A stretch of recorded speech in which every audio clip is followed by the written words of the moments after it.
Hello everyone, this is game 2 of the 2003 Kasparov vs Fritz X3D match. I've already shown you game number 3 that Garry Kasparov won, that beautiful positional masterpiece.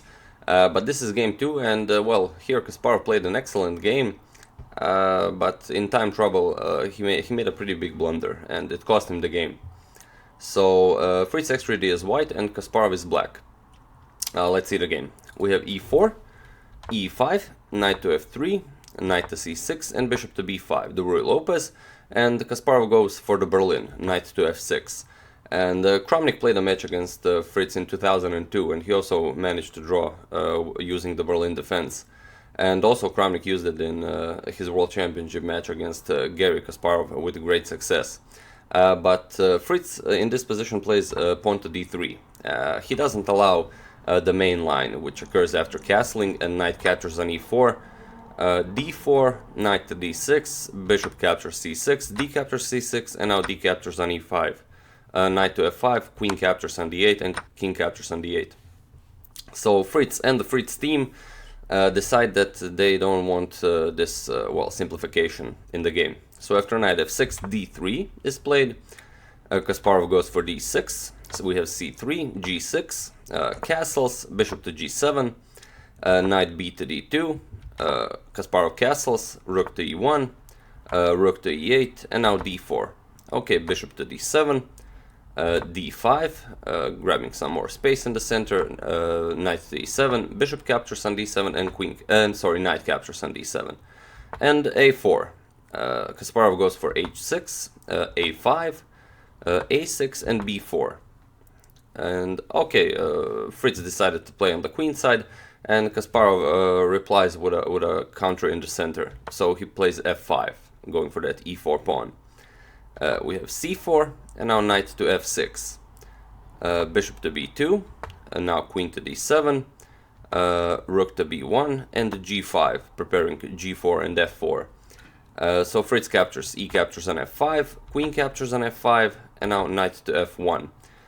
Preparing knight g3 or knight e3, Kasparov goes queen to h7, preparing freeing that f5 square for the knight, knight 3 to d2, Kasparov goes knight to f5, knight e4, knight captures on e4, rook captures on e4, and h5. And it seems like a pretty good position for Kasparov. Black is definitely more active. His king is a bit drafty here, but the position is to Kasparov's favor.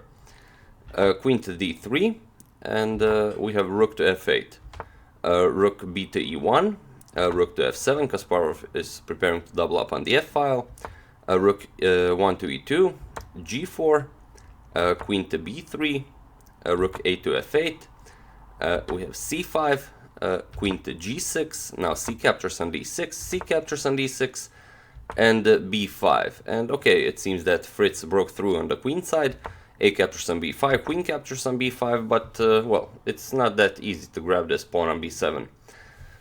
So bishop to h6 by Kasparov, now queen to b6, king to h7, queen to b4, we have rook to g7, and well, in this position, well, Kasparov is doing, well, he's doing very nice.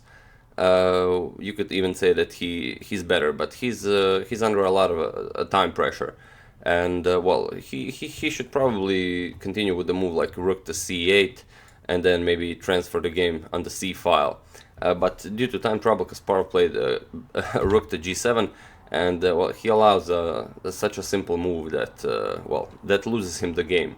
In this position, Fritz X3D played rook captures on e5. Really a simple tactic. After you capture the rook, you lose the rook on f8.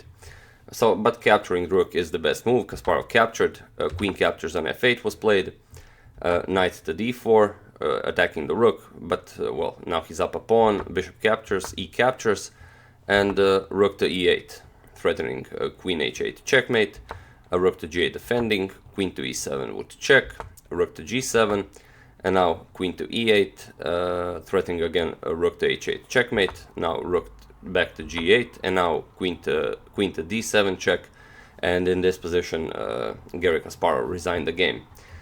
Because, well, after a move like bishop to g7, simply exchange rooks, rook captures, king captures, and queen captures on b7, and this is, well, impossible to play for black. This a pawn is just 3 squares from the queening point.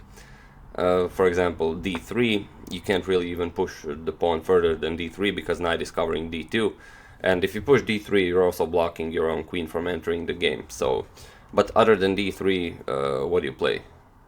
Well, you don't play anything since there's nothing to play, and in this position Kasparov resigned. If you haven't seen the game 3 where Kasparov won against Fritz X3D, it will be available right here in my previous videos. So yeah, that's the game. I do hope you enjoyed it. Thank you all for watching, and I will see you soon.